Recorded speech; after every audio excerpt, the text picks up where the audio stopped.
sortir de la double contrainte. Tout d'abord, qu'est-ce que la double contrainte? C'est une situation dans laquelle, si vous faites quelque chose, vous êtes perdante, et si vous ne le faites pas, vous êtes perdante aussi. Ce sont deux injonctions qui se contredisent. Il y aura, quoi que vous fassiez, toujours des représailles. La double contrainte a été introduite par l'anthropologue Gregory Bateson en 1952. Il s'intéressait à des patients hospitalisés avec un diagnostic de schizophrénie, c'est-à-dire de dissociation de la personnalité. Son idée de départ était que l'effet, la dissociation de la personnalité, devait avoir une cause de même type.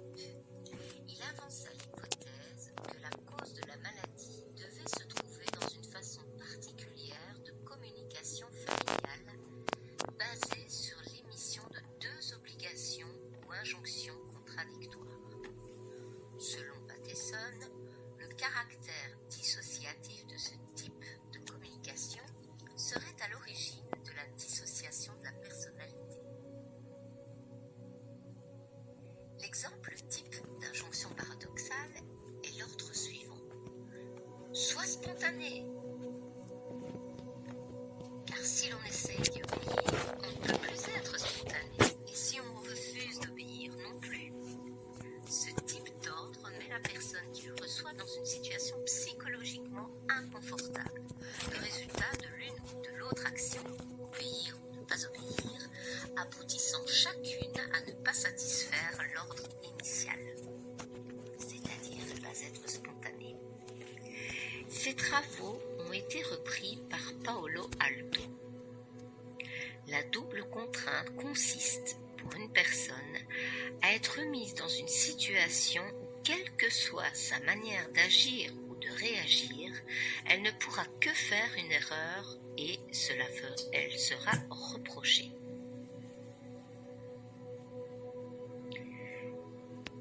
La double contrainte tourne autour de trois principes fondamentaux. Le premier, explicitement, si vous faites l'une des actions au détriment de l'autre, vous serez puni.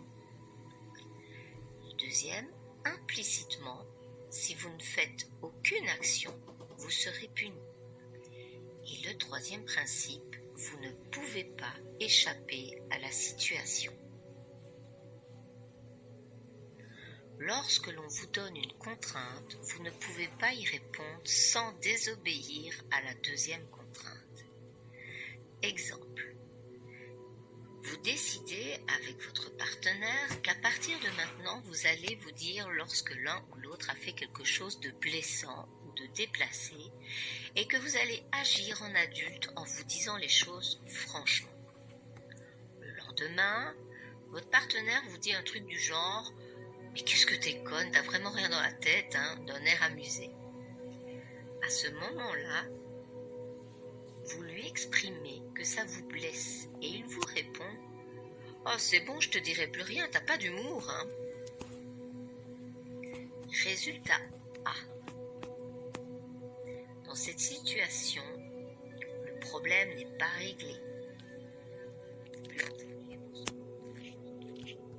Votre partenaire se dit que vous manquez d'ouverture d'esprit. Résultat B. Si vous ne dites plus rien quand ça vous blesse, ça vous ronge. Parce que la situation est désagréable, mais vous ne dites plus rien. Ça risque de se reproduire parce que votre partenaire n'a pas compris que c'était un problème. Troisième point, vous vous sentez mal vis-à-vis de vous-même car vous vous condamnez à accepter ces remarques désagréables. Que ça soit le résultat A ou le résultat B, vous êtes de toute façon perdante. Autre exemple. Le mari jaloux. Un mari qui a épousé une très jolie femme dont il est fier, ça pourrait être vous d'ailleurs, il insiste pour que vous soyez très élégante pour aller au restaurant. Forcément, les autres hommes vont vous regarder quand vous arrivez dans le restaurant. Et votre mari va donc vous reprocher de vouloir séduire les autres hommes. Vous vous retrouvez donc dans une double contrainte. Être belle pour plaire à votre mari et ne pas être belle pour ne pas plaire aux autres hommes. Les manipulateurs utilisent énormément ce piège, ce qui vous rendra folle et vous amènera du mal-être et donc du manque d'estime de vous-même. Vous perdrez confiance en vous. Vous aurez un sentiment d'incompétence et puis l'épuisement, où vous vous demanderez comment le satisfaire, sauf que vous aurez tort quoi que vous fassiez. Alors comment sortir d'une situation de double contrainte ? Tout d'abord, parlez en je, évitez le tu accusateur, ce qui va vous permettre de vous détacher de l'intensité de la relation. Vous lui enlevez le pouvoir qu'il a sur vous. Par exemple, si votre mari vous demande d'aller chercher vos enfants et d'accueillir les invités en même temps, une solution serait de lui faire part de votre impossibilité à réaliser les deux à la fois et de lui renvoyer l'une des deux tâches. Dans le cas où cela ne fonctionne pas pour votre conjoint proche, dans ce cas, il faut s'en détacher émotionnellement et mettre de la distance entre vous. Le but est de retrouver votre indépendance, ce qui peut demander un certain travail sur soi, bien entendu. Autre solution, répondez intelligemment aux questions pièges. Si votre compagnon vous demande « Est-ce que tu m'aimes plus que ta mère ?» et qu'il vous semble que ni oui ni non ne sont de bonnes réponses à cette situation, répondez autre chose, du style « J'aime beaucoup passer du temps avec toi ».